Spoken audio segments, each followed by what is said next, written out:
If somebody has like limited resources but strong conviction, where should they focus first? If money is a tool and you see it as a tool, not something that you need, because we don't need money. There's something else that we need. We all need education, we all need joy, we all need healthcare, we need physical activity, we need community. And some of us use money as the tool to get those things. You go out to dinner with your friends, you need money to make that happen. But what you really need is community with your friends, right? Like that's what you need. And then money was the tool to like get there. But you could have done something else with your friends and also got that need met that did not require money. And so I think it's also like being really clear and intentional about what is it that we need, because it's not money. And then I think it allows us to get more creative about what is the pathway to get that need met. And then we're able to detangle money from being necessary from that pathway.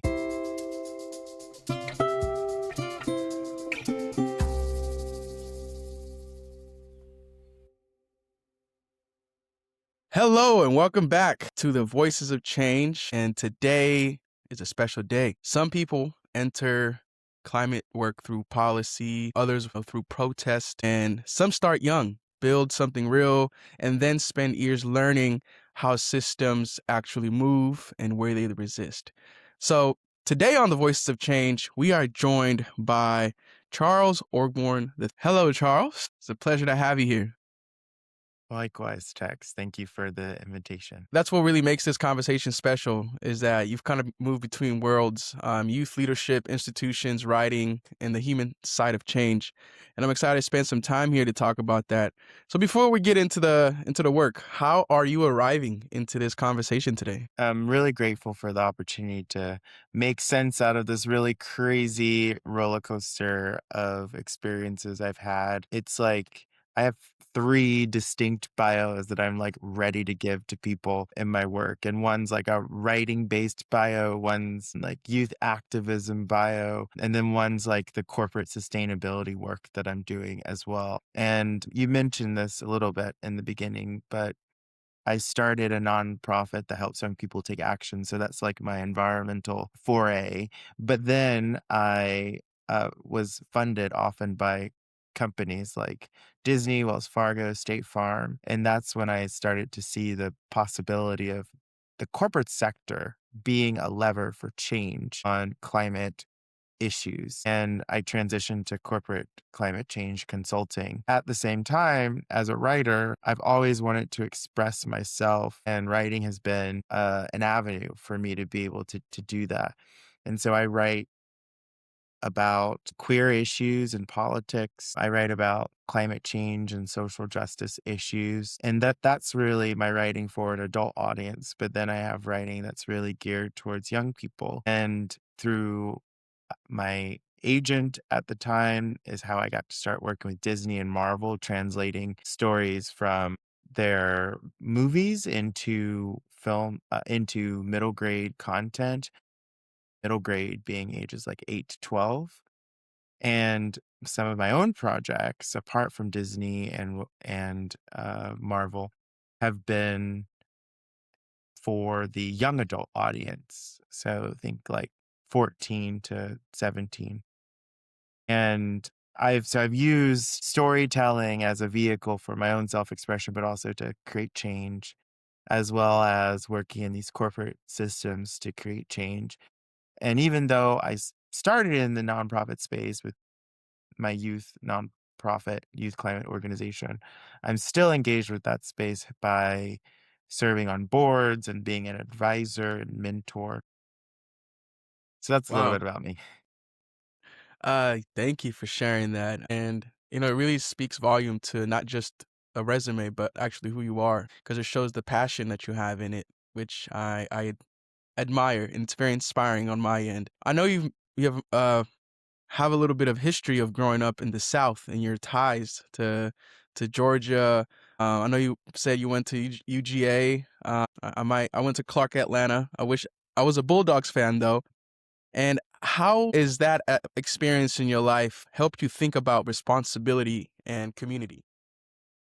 When I was at the University of Georgia, I actually did not want to go to the University of Georgia. I wanted to go somewhere far away from Georgia. Being queer, I knew that Georgia was going to offer only but so much to me. And to me, it's like the gay mecca was San Francisco, somewhere, maybe New York City. But then New York City also felt a little intimidating.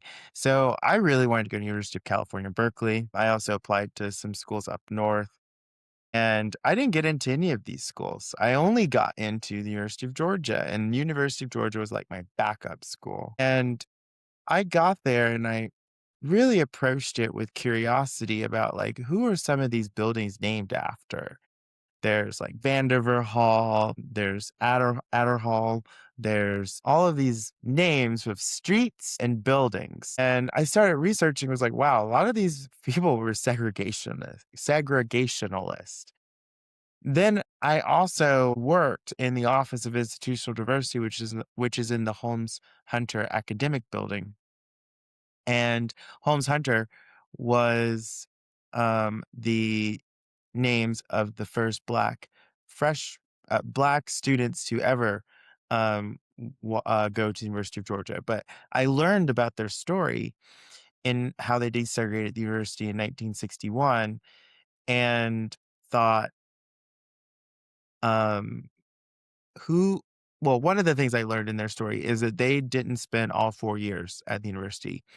They applied to be admitted just like every other first year student would have, but they weren't allowed to go at first. They were denied and then they challenged that in the court system, and the court system returned a favorable answer, but one that took a really long time. But they didn't stop their education during that time. Hamilton Holmes went to Morehouse, and Charlene Hunter went to Wayne State University in Michigan. And when they got the court order that the only reason that they had been denied entry to the University of Georgia was because of the color of their skin, they left those universities and then they finally integrated the University of Georgia. And that was not an easy journey, but I asked the question, who was the first Black students? Who were the first Black students to spend all 4 years at the University of Georgia, not just their last half at the University of Georgia? And turns out there's a whole 'nother story to the desegregation of University of Georgia that happened not with that first class, but with the classes after. Because Hamilton couldn't even live on campus, a Black man on campus with all these white students, white girls, like he's a threat, he's dangerous, he can't live on campus. And Charlene couldn't live with anyone else. She lived by herself. So what happened in the classes of Black students after Charlene and Hamilton was a desegregation of every aspect, meaning even graduation. These first Black students were told, you can attend class here, but we didn't desegregate for your family so that your family can come to graduation. Uncharted territory to go to football games as a black student, to enjoy the dining halls, to join student clubs as a Black student. All that on top of how do you live in the residence halls. All those aspects had to be desegregated as well. But you asked me about like the responsibility too of living in the South. And I think there's how that showed up for me was being really curious about the history of where I was, because just that value of curiosity shifted my feelings and attitudes about having been admitted to the University of Georgia. Because at first it was disappointment that I didn't get into the school that I wanted to get into, and that this felt like the only option or the only option that I got into. And two, that evolved because I realized what a blessing it is that I'm able to go that my grandmother would not have been able to go to, because 1961 is not that long ago. And then the class that came after them, not that long ago. And my grandmother actually is of the same generation of that class that came after Charlene and Hamilton. And so that puts things really close to home to realize that now I have a responsibility to know this history, but also that I belong in this space, and that this university is just as much mine as it is any others. And that sense of belonging and responsibility is one that I accepted when I became more aware of my role in it as not just another Black student, but a student that's like really showing the way and paving the way for other Black student success. Because still to this day, Black students are severely underrepresented at the University of Georgia. And so we're still fighting for our space and to be seen at the University of Georgia. Wow, that was a great history lesson you just provided me there. I did not know any of that information about University of Georgia. Only thing I know is go Bulldogs. That's the only thing I know. And I really wanna now kinda touch base on how you ended up kind of finding your own nonprofit at an age when most people are, are told to kinda wait, right? What pushed you to act early instead of waiting for permission, and what did you misunderstand about leadership back then that you understand now?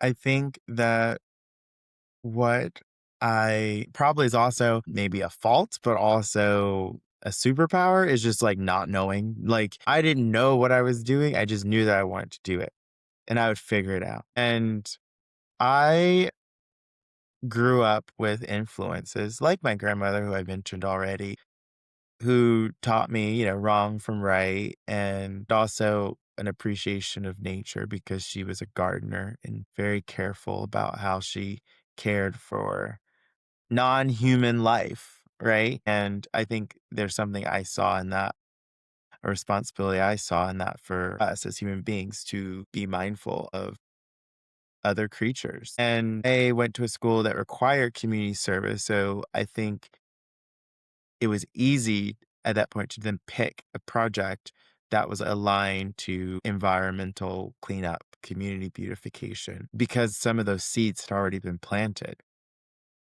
from people like my grandmother. And then I realized while picking up litter, for instance, I became angry, like, because it's so easy to prevent litter. And I wanted to tell people about that. And I had the support of other adults at my school who allowed me to create announcements, to bring together young people, other students for litter pickups, gave me the materials I needed. And then I just took that idea a step further and was like, how do we support this student-led organizing in school campuses all around the country, maybe even the world?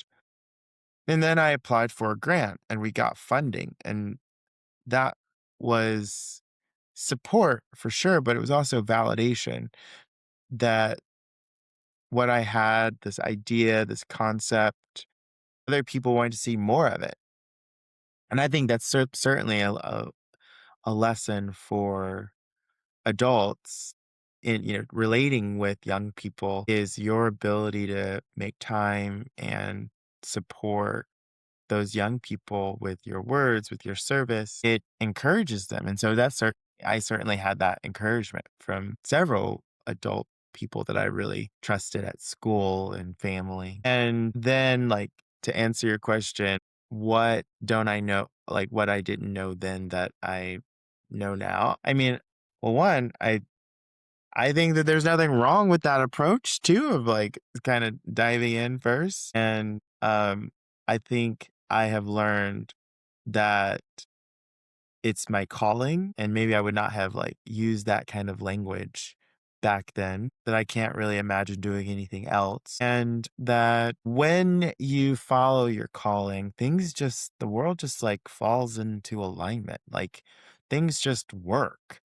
And that I've been able to build a really, really blessed life based on those dreams because I'm doing something that's in alignment with my spirit. And you just made me wanna kinda ask kind of like a reflective follow-up. Um, was there a moment when, like, the work stopped feeling exciting and started feeling heavy?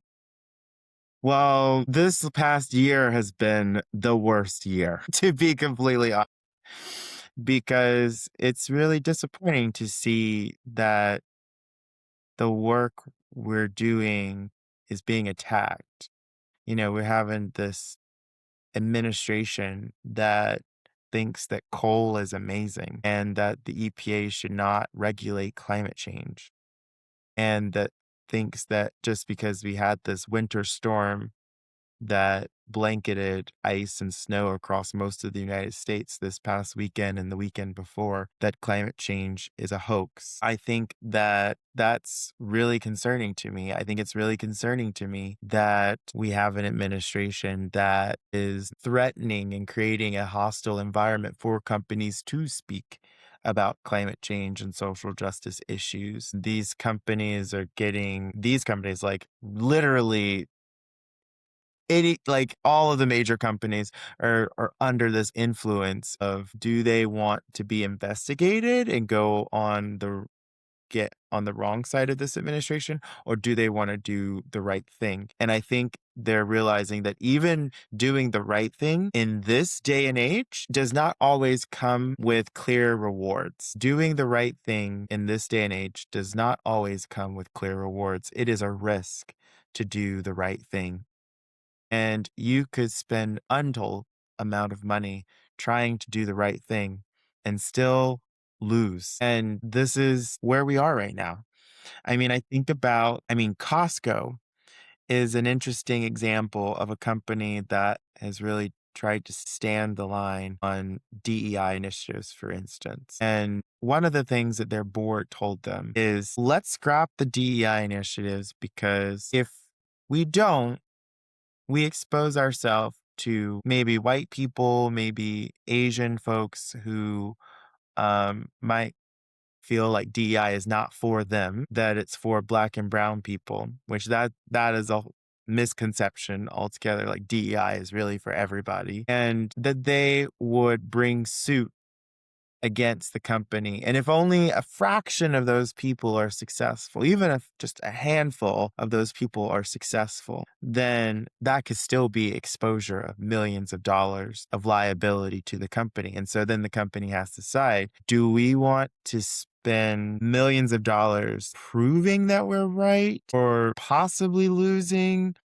Right? Like, the right thing to do is not clear, and especially when the cost can be quite high and also unclear. And so I'm deeply concerned, because I've had clients tell me, "Hey, I want to do this climate thing. I'm going to sponsor this climate thing, but I don't want my name anywhere on it, because they've told me, I don't want this administration to come after me. Maybe my merger isn't going to be approved. Maybe we're going to be under more investigation and have a more hostile relationship with regulators, because Yeah. who are the regulators, right? Like, the I people who actually had that by this similar administration.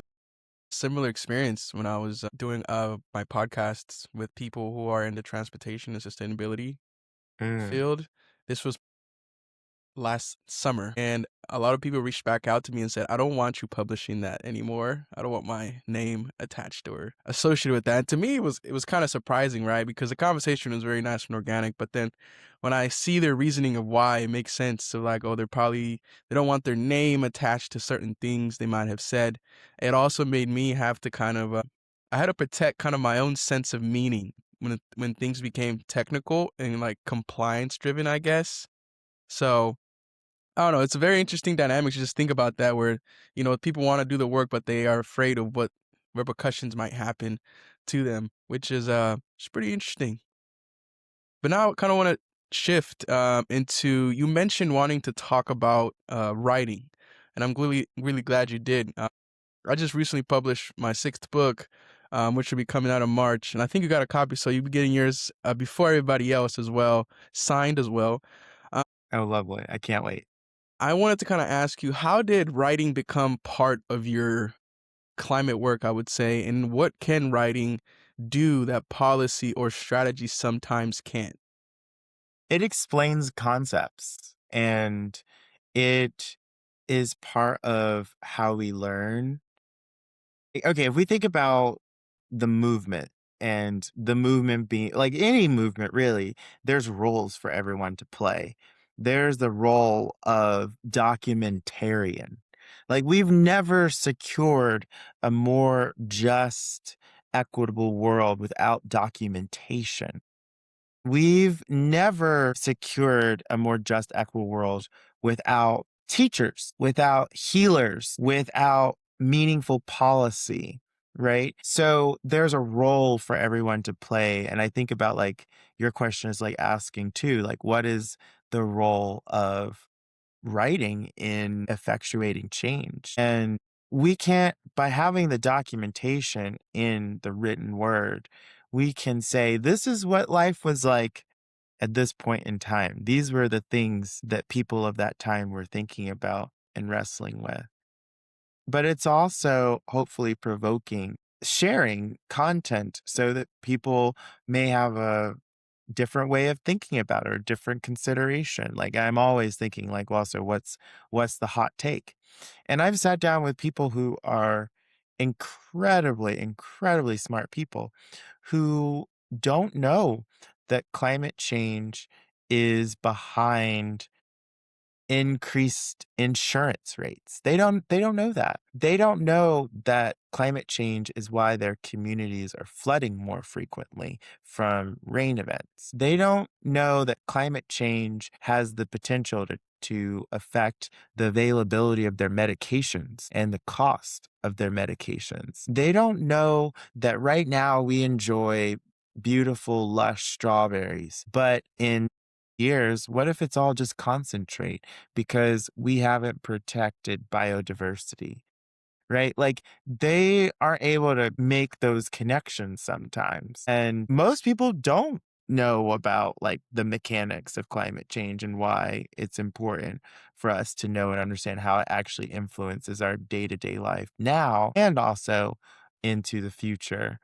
And so one way is like availability of information. One way is the voice in which that information is told. One way is the messenger of who that information is coming from. It needs to come from a lot of different people. It needs to be said a lot of different ways in order to reach all the people that it really needs to reach. And that's where we need as writers.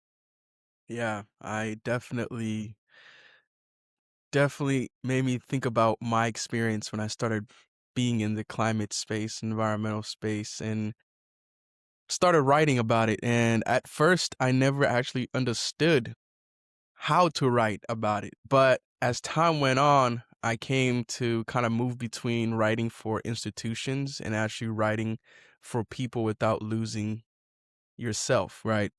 And it's also a little bit of inspired to kind of how I've written my personal books. It's more of like identities and values are very, very central to any human being. And through writing, you can actually learn those different identities and those, small values that are part of a bigger magnitude. Just like how you said, somebody might not know that the cost of the medicine, it might be affected by climate change or how they get their medicine or why they're flooding. I just had run into somebody who was so confused about why there's a snowstorm going on in the East Coast and there's no snowstorm going on in the West Coast, but we have a lot of fog here going on. And it was just, we went into like the, environmental aspect of things. Pretty interesting conversation. But I kind of want to lighten up for a moment here and just kind of do a little fun engagement is I know you mentioned that you're a tea person.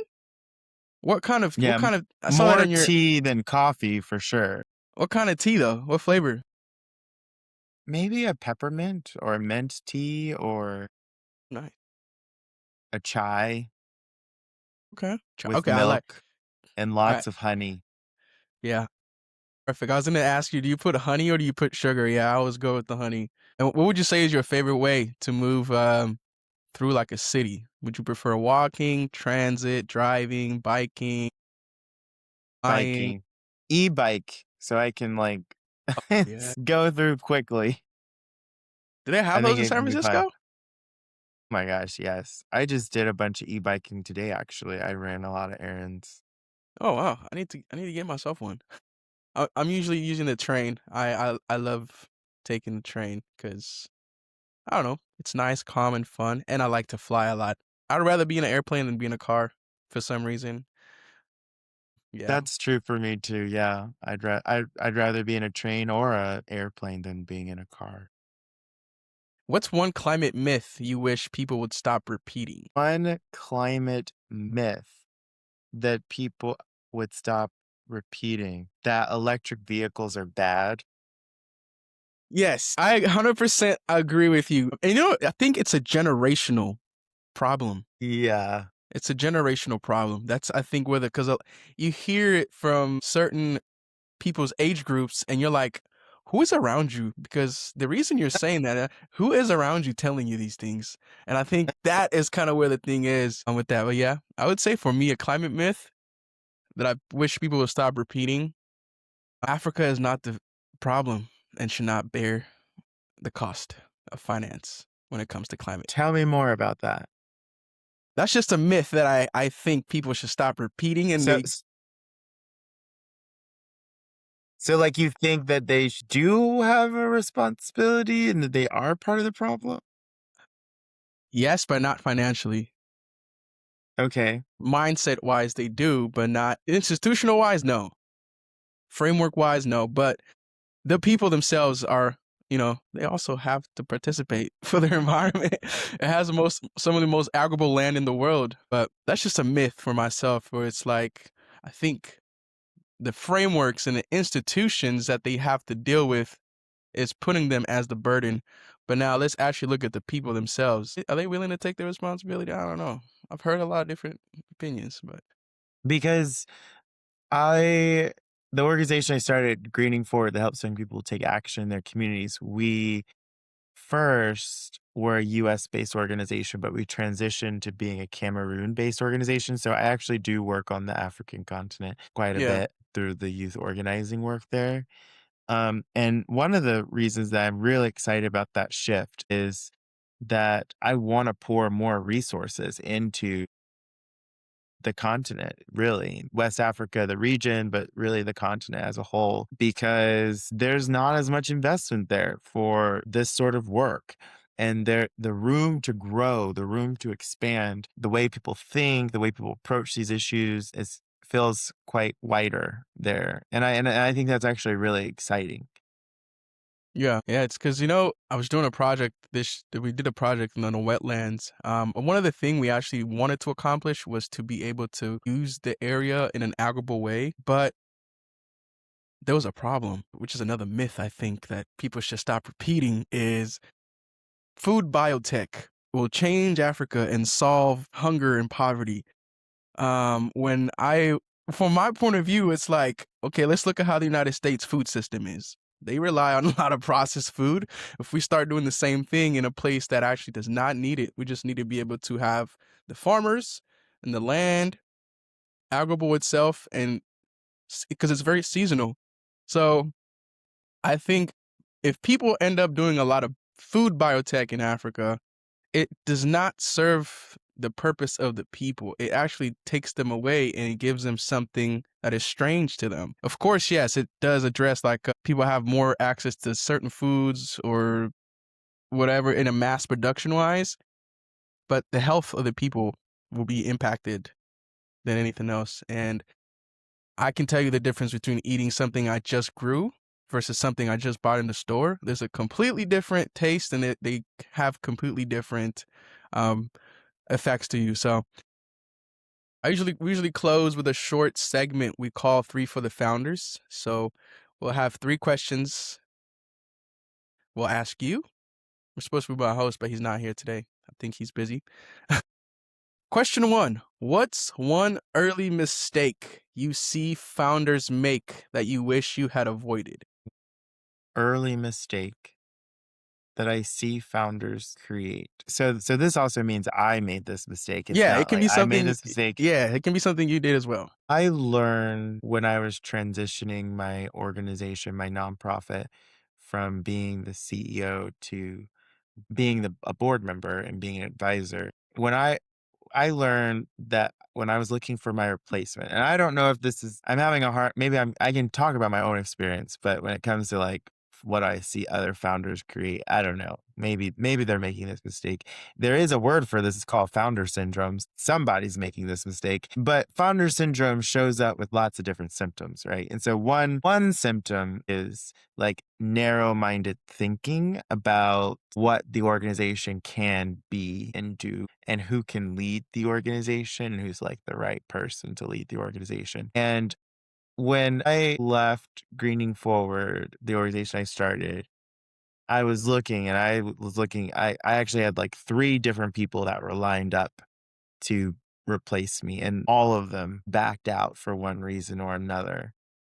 And it left me feeling so exasperated about, am I ever going to find someone to replace me as CEO? And one of the things that I realized that I did that my successor, who was the interim CEO, do differently is I was really looking for someone just like me. I was looking for someone who was going to be a copy of me. And that person, I learned, does not exist. Nobody will be me, right? Like that just doesn't exist. But I think the approach that the interim CEO took, and I became removed from the process. And when I became removed from the process, the organization actually was able to find a replacement and made a really great choice and selection that I am so proud of. But I had nothing to do with it. Although I'm very proud of it, I had nothing to do with it because I failed in trying to find a replacement.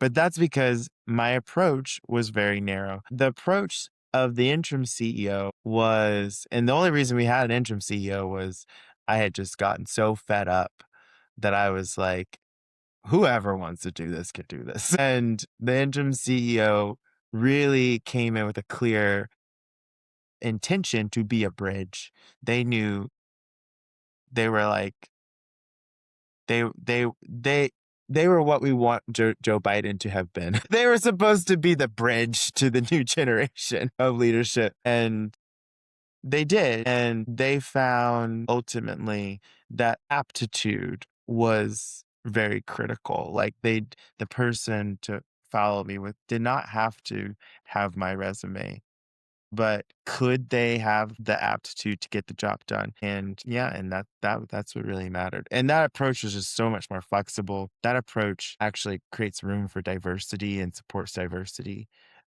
So that was a really important lesson. But any last words when it comes to those specific things? If somebody has like limited resources but strong conviction, where should they focus first? I think about what still feels most feasible.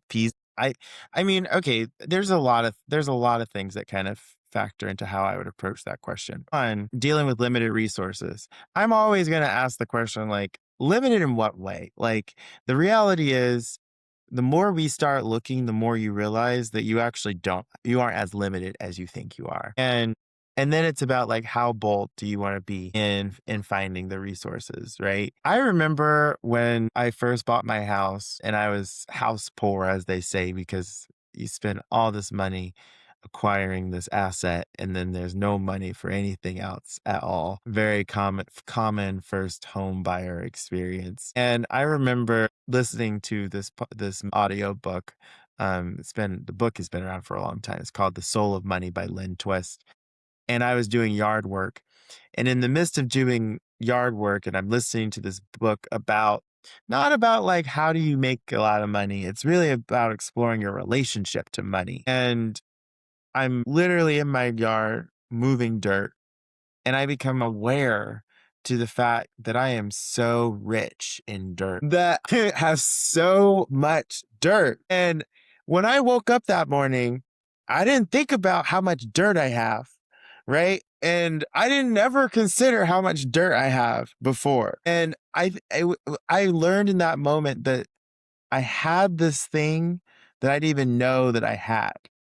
And so that's like a metaphor for life because there's something somewhere that you have and you don't even know you have it. So this whole idea of like limited resources, I'm already challenging like that concept because maybe you're just not seeing something that's right in front of you. And I also learned in that moment that the more I focused on how much dirt I had, the less I focused on things I did not have. The more I am taking account of what I do have, the less time I have to think about what I don't have.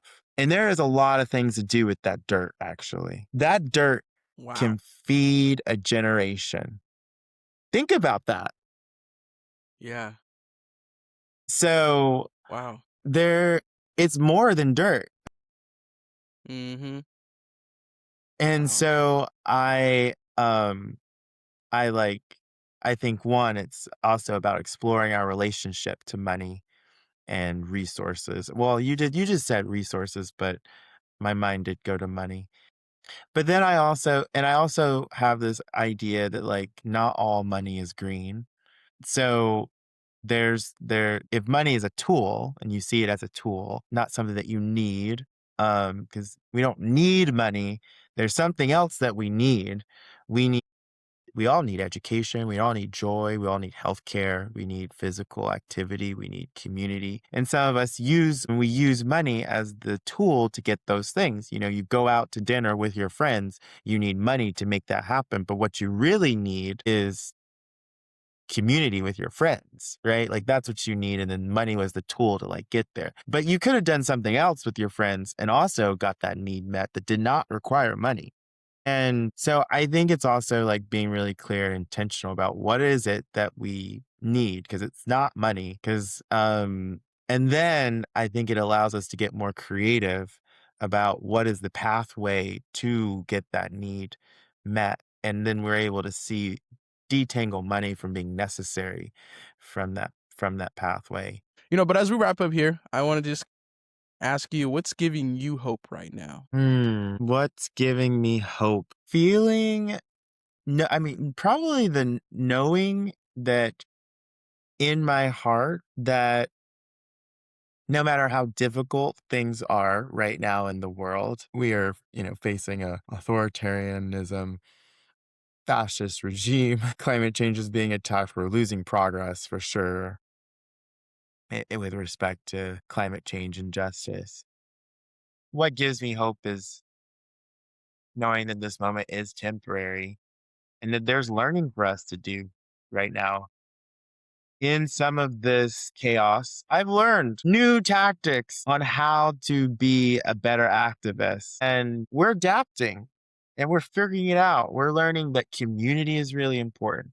We're learning how to subvert the social media algorithms. We're learning about safety and things like end-to-end encryption and what do we want to document and what do we don't want to document so that it doesn't get used against us by this administration. We learn new language. We learn new language that also helps us bring in a broader coalition. I don't like the words natural disaster anymore. I think we need to be using words like unnatural disaster because there's nothing natural about what we're seeing right now. Human beings have altered our experience of major weather events. They're unnatural, right? Like it's challenging us to think about how do we build a stronger coalition? Thinking about Zorhan Mandani in New York and how the free bus program, simple tagline, easy to remember, and then it creates coloring stations. And then what happens? The parents and put that on their fridges. I mean, that strategy, that these techniques, we're learning how to do this better and how to build a stronger coalition. And it's painful, but that learning is happening right now, and I think that's really important. Charles, to say thank you for your time, your honesty, and for spending time with us here at the Voices of Change. And it was a long time coming and due, and I'm glad we were able to finally get it done. And I can't wait for you to get the copy of the book. So that would be awesome, and I would like to hear what you think about that book because this is the first time I think I have gone this way when it comes to writing a book. Lovely. I'm We shall excited. see. We shall see I'm how it excited. is. Yeah, I just want to say thank you so much. This has been the Voice of Change, stories that live where people, place, and systems meet. And thank you to everybody who tuned in to watch this. And you can go like, comment, subscribe below or wherever, or reach out to Charles if you like to. And thank you so much, Charles. Thank you. Take care. You too.